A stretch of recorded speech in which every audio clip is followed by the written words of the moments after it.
Hey everybody, this is Bobo the Vulture, and for once I have not actually gone out and done a whole ton of shopping in between, or, you know, like getting a bunch of cars in between the previous video and this one. We'll see whether or not I can still manage to do anything of interest. I know, you're all already shaking your heads. No, Bobo, you can't. Oh, something I'm not sure I ever showed off, here, the Civic Racer. Let's get into it. I have gotten into Civic Racer. I really have. I've gotten into Civic Racers a lot recently. That's not really true. I mean, I have no problem with Civic Racers. I have a Civic, I don't race it though. Used car. Let's try and sell this Civic. $12,000. That's the exact same amount as the Demio was going for at the other dealership, at the Mazda dealership. All used cars that you get as prizes all sell for the exact same amount of money. Don't ask me why. So we got some Civics, some Preludes. Of course, we've already been through and seen a lot of these cars. Ooh, some NSXs. NSXs are good cars. What is the difference between the 1991 and 1993 version? 207 horsepower and 3,020 pounds. 207 horsepower, 270, 3,009, 270, 3,020. So this car is fatter. Pretty sure if you try and buy a new one, it would be a X-Tech 0. I'm sure that they're all now up to 276. Oh, gosh. Wait, that's 290. Why does that one not abide by the same rules? Is that because it's an Acura NSX and not a Honda NSX? Signs point to yes. Or maybe. That is the weird thing here. Acura lineup, Honda lineup. Oh, this is the Acura lineup, which is the Honda lineup. This is Acura lineup. Back here is Honda lineup. I don't know. I'm confused. A little. I suppose it doesn't take very much, does it? Okay, so that was fun.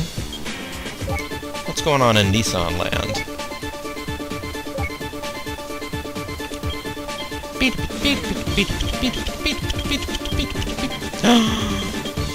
They have it. They have it.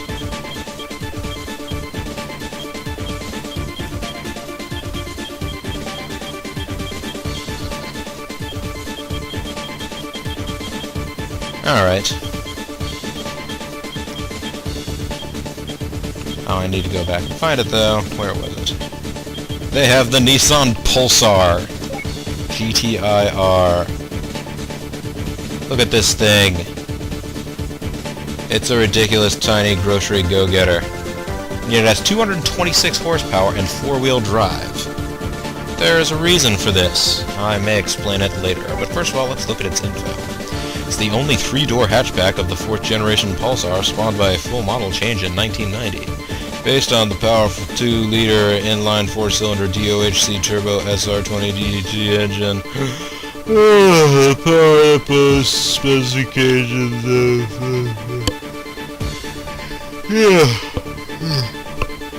Yeah, it has extra body kits, a hood scoop for a turbocharger, and all the rest of that stuff. Blah blah blah.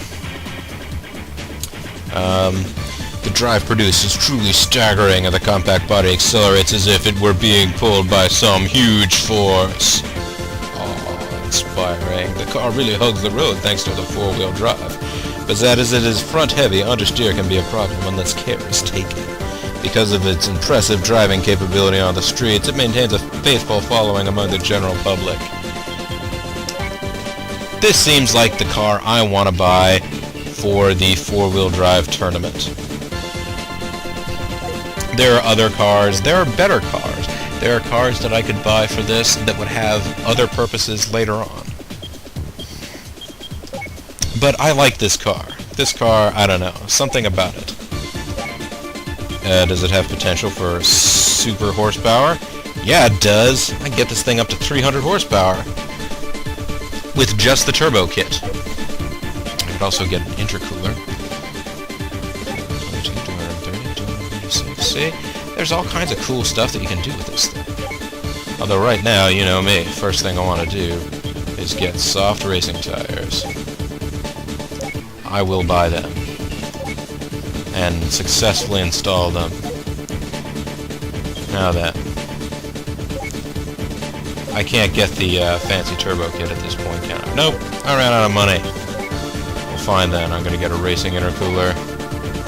I suppose I should have actually tried this car out before I started getting go-fast parts for it, huh? Well, too late now, I'm committed.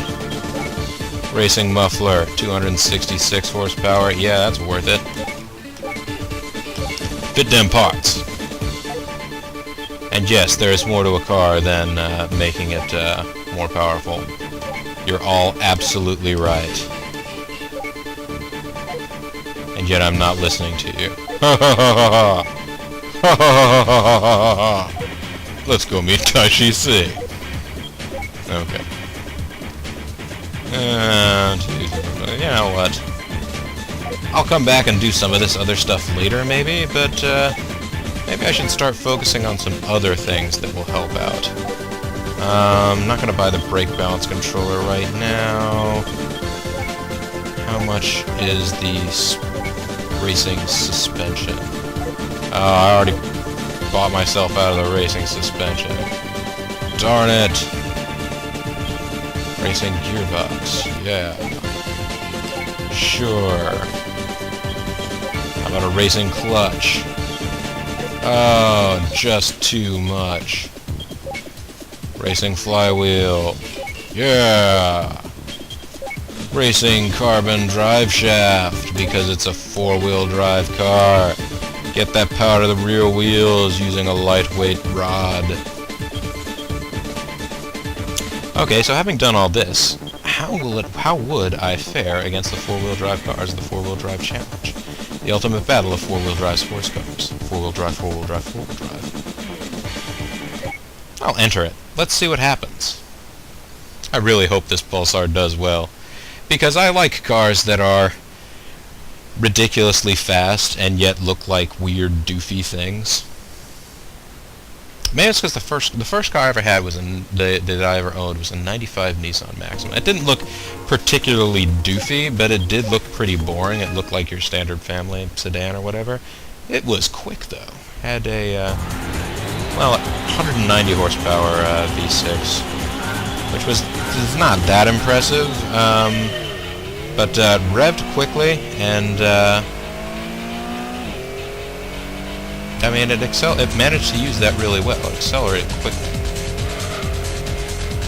Oh man, this really could have used the racing suspension, I think.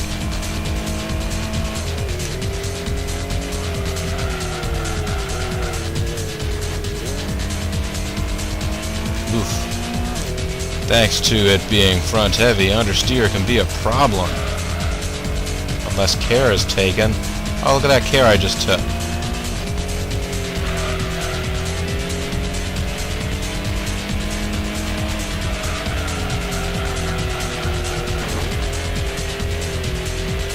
Okay, this is not the best, that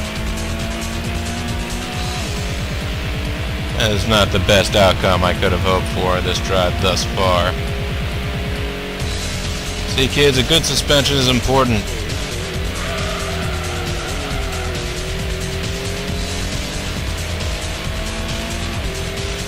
It's not all about the power and or the Benjamins.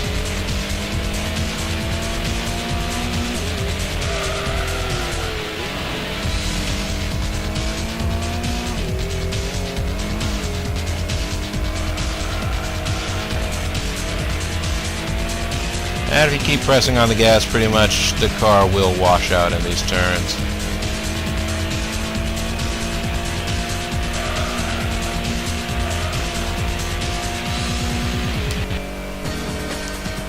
Let's see how we did. Yeah, that's not a fast qualifying time, is it? 7 seconds behind. Well, I mean, admittedly, those are all really fancy, Those are all really fancy all-wheel drive cars. Pretty nice all-wheel drive cars. I imagine they're not in an incredibly high state of tune. Let's see. How do I compare? Well, I am the, just barely the lightest car, but again, underpowered compared to the rest of this group. So, not going to be as fast as any of these blokes. That's unfortunate.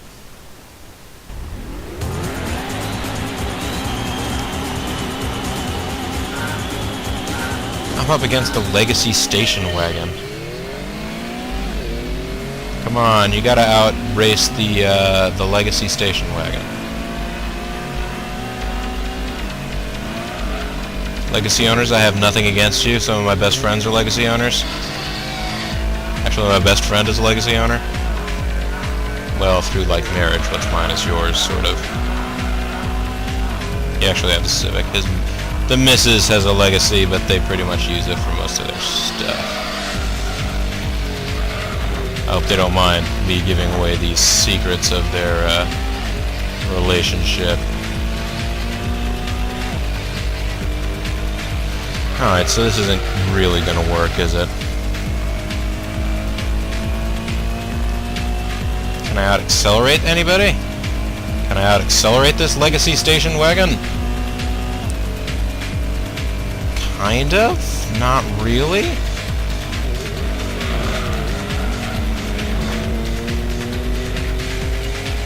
Wow, if I don't have ridiculous acceleration on everybody here, I don't really have much of anything.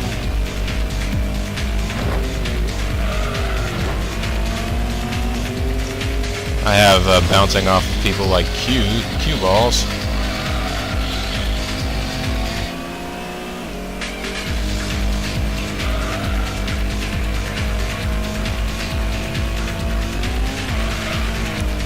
Wow. Probably not that great that the car just went flying that way. I feel like this may not have been a good decision. Oh, buying this car is a good decision. Attempting to enter it in this championship may not be a good decision at this point. This car needs more money and development. This would be the kind of car that you would enter and think, I'm going to totally win this tournament. And then it turns out that you had this sort of a result and you're like, hopefully I can get around to doing something with this car later so I can make it fast. And eventually it ends up on Craigslist. Great project car. Nissan Pulsar. Of course, they didn't sell this Nissan Pulsar in the United States. Don't believe they sold a Pulsar at all at this point in the US. Or if they did, it was a car by a different name. Or it was a different car under the Pulsar name. We didn't have any little three-door hatchback that I can recall named the Pulsar right then. There was a Nissan Pulsar, but it was from earlier in the 80s, if I'm thinking right.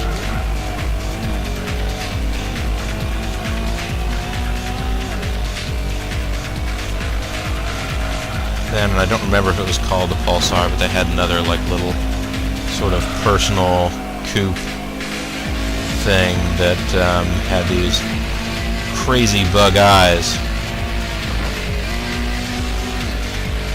No, I almost made it! No! I lost to my rival, the yellow station wagon. So sad. So sad.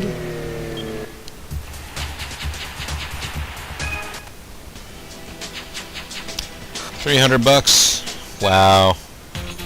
You know what? I wish instead of next session there was a quit in disgrace mode or button that I could just press right there.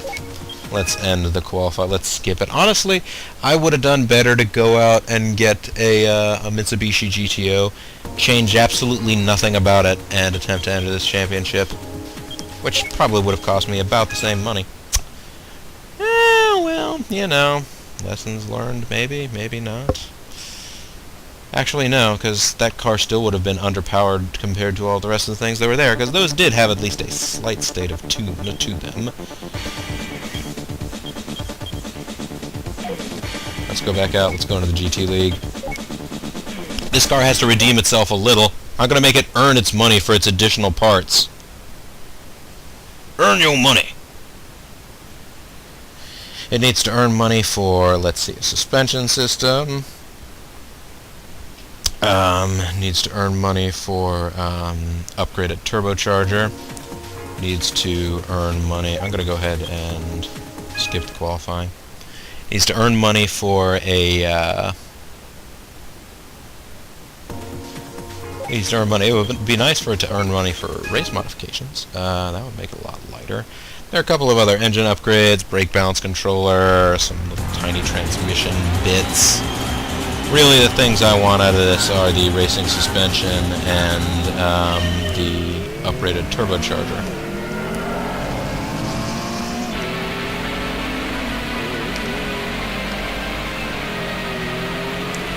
But even in its current state of incompleteness, this car should be able to mop the floor with this championship. I know you guys already know this championship, but I'm subjecting you to it anyway. It's a new car, so it's like a whole new viewing experience. No, I mean, honestly, I kind of expect that at some point people that are watching this LP are going to stop actually just watching it, and will instead just have me on in their headphones while they're doing something else at their jobs. Get back to work! I know that I do that a lot, actually. I would say don't tell my boss, but my boss actually seriously, like, watches entire seasons of television shows streaming.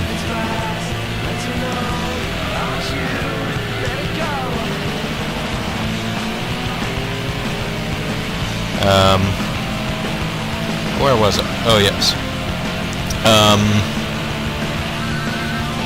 That's not bad.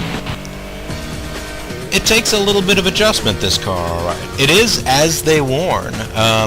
It is very nose-heavy. Like, you'll sort of notice the car just, like... You kind of have to just, like, wrench it and sort of, like... There are things that you can intentionally do to, sort of upset the balance of a car going through a corner. Like... stomping on the stomping on the brakes and turning the wheel really hard all at the same time, or stomping on the brakes. Well, you stomp on the brakes, that shifts the weight of the car toward the front wheels, which are the wheels that turn. Then you hit the power, so like it jumps off in that direction because most of the force of the car is over the front wheels, the ones that are turning. There's all kinds of crazy physics things that happen there. But unless you do stuff like this, this car does kind of just want to keep going straight ahead. I'm hoping that the racing suspension, for one, and maybe even the race modifications will help out with that, because a general weight reduction will also probably help with the weight balance. And the highest level of weight reduction you can get. I mean, you can see that they have weight reduction step 1, step 2, step 3. But if you get racing modification, your car is going to be lighter than if you had set it on weight reduction stage 3. Just trust me on this one, folks. You can trust old Bobo. Would he ever steer you wrong? Steer you! Ha ha ha!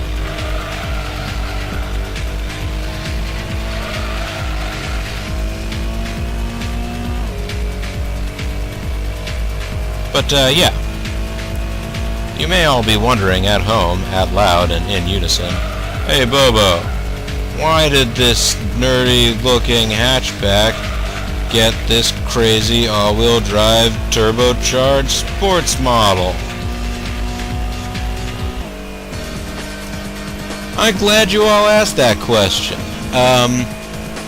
It is something to do with the World Rally Championship, if I'm not mistaken.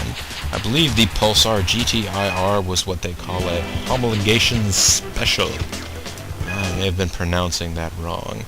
But basically, it's something that's... It's not peculiar specifically to the World Rally Championship, but they seem to enforce it a bit more strictly than some other series. Sports car championships will also have a similar rule. But basically, they will say if you want to race this car, if you want to race this particular type of car in our racing series, it has to be a type of car that is mass-produced and that people, members of the regular public, can buy. And so there have been various different ways that manufacturers have tried to get around that. The Ford GT40, very famous sports endurance racer of the mid-1960s, they actually made a number of, quote, street models. They were basically just race cars that I think they managed to somehow get through, like, licensing processes. And then they put, like, wire wheels on them, so, like, look, it's a car for the street.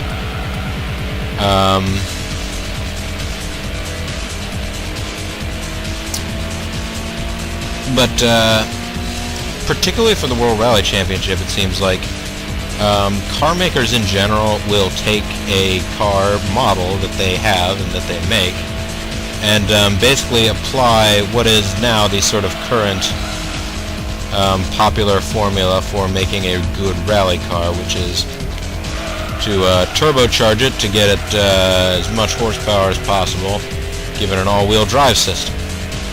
And generally, according to the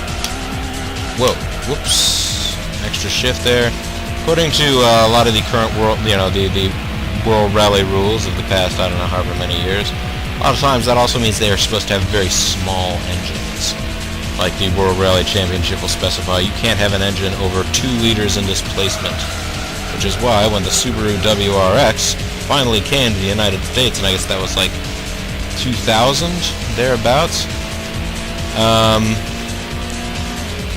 the base models had like 2.2 or 2.4 liter 4-cylinder engines or whatever, and the extra fast model actually had a smaller engine, but it had a turbocharger on it, so it made more power. But it had a 2-liter engine because those were the rules for the Rally Championship. So I get the feeling, because I know I've seen pictures of rally racing Nissan Pulsars, that was probably the reason that this model came to be. If not, then it's just a very happy coincidence that they decided to make a car that pretty much met all the needs of being a rally car, just because they sort of felt like it. Who knows? It could be possible. I mean, it is possible. It may well have happened. It may be true. I'm going to forego qualifying again, even though you can earn some small amount of money from it. I feel like I can earn money faster by just skipping it and getting more races in per however many minutes. If somebody at home really feels like going through and doing the math and how long, calculating loading times, and the fact that these races are 2 laps long, the qualifying run is 1 lap long, and how long the first lap always takes longer because it's from a standing start, and you're already up to full speed by the time you cross the start-finish line for the second lap. Anybody feels like doing that, they're very welcome.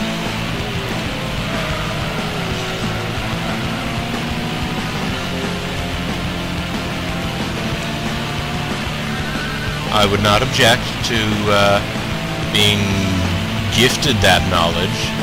I will not go out and seek it on my own. Oh.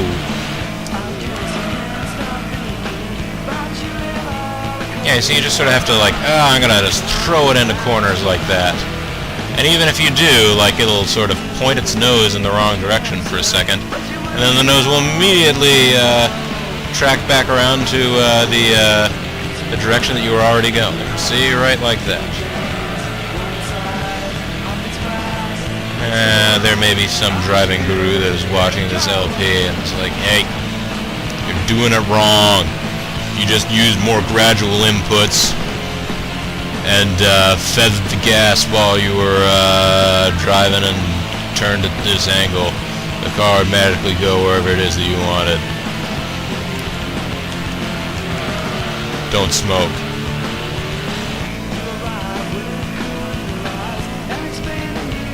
I mean, it's possible. And it's possible that this whole the car is knows-heavy thing is entirely psychosomatic, based on me having read that little blurb, but it really does seem as though the car is not as willing to steer as maybe a person might hope.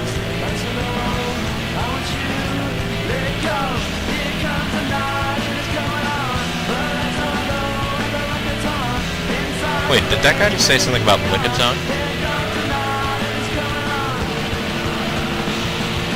I swear, and I know that it's not the actual words. Whenever, even when I was younger, I heard that song, I thought that guy said something about a lick-a-tongue. I was like, what? I know he's not actually talking about a lick-a-tongue. I don't know what he's talking about, but he's not like singing rock music about obscure Pokemon. I mean, there are people who do, but mostly people just rap about Pokemon. Because that's just what people do. Next. First prize. 3 grand, 11,000. Let's continue.